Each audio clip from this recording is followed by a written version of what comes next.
Chapter 1. Gibraltar. Have you met Mr. Morozov before? No. But I know the type, Sergei said, sweat on his brow, shielding his eyes from the bright sunlight shining off the Mediterranean. Sergei was a mid-level manager in one of the most powerful Russian mafia organizations on the planet. Born in Moscow, he had come to France a decade earlier to run his family business dealings there. Mikhail and Sergei sat on a small porch overlooking the marina, 10 floors up. Below, tourists lined up for ferry rides and deep-sea fishing trips. Seagulls glided in the air, searching for discarded food. When you speak with him, make sure you are respectful and to the point. Mr. Morozov does not normally meet with men like you. Sergei waved his hand dismissively. Maybe I don't normally meet with men like him. Mikhail took a final drag from his cigarette, and then pressed it into the glass ashtray on the porch table.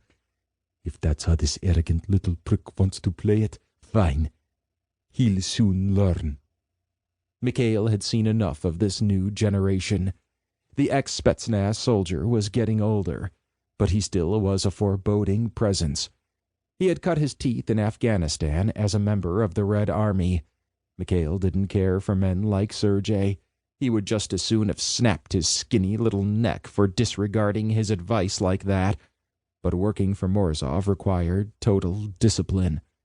And Morozov wanted to talk to Sergei. Can you shut that thing up? Sergei's terrier was yapping at Mikhail's feet. The dog hadn't stopped barking in the 5 minutes since he'd entered, an ear-splitting, high-pitched yelp over and over and over. He likes you. He's a friendly dog.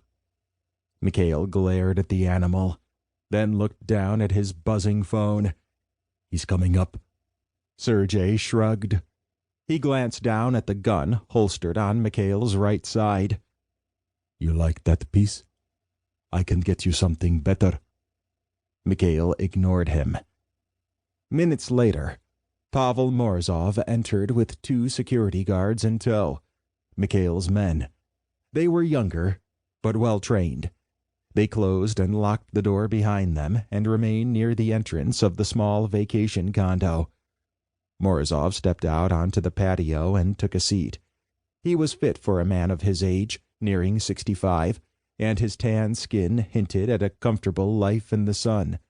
His expression was stoic, but behind his eyes was the distinct look of a man who had experienced decades of power, the look of an oligarch who expected nothing less than pure obedience.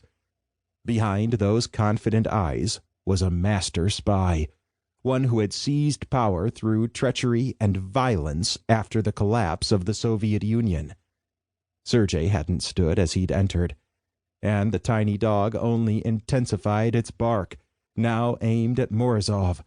Sergei made a clicking sound, and the dog hopped up on his lap, now emitting a low growl at the guests. Morozov looked at Mikhail with one eyebrow raised, and then gave a thin smile. Mikhail pulled out a chair for his boss and positioned himself behind Morozov without saying a word. Glad you could make it, offered Sergei. Tell me what I came to hear. Sergei said, I have information that you will be most interested in.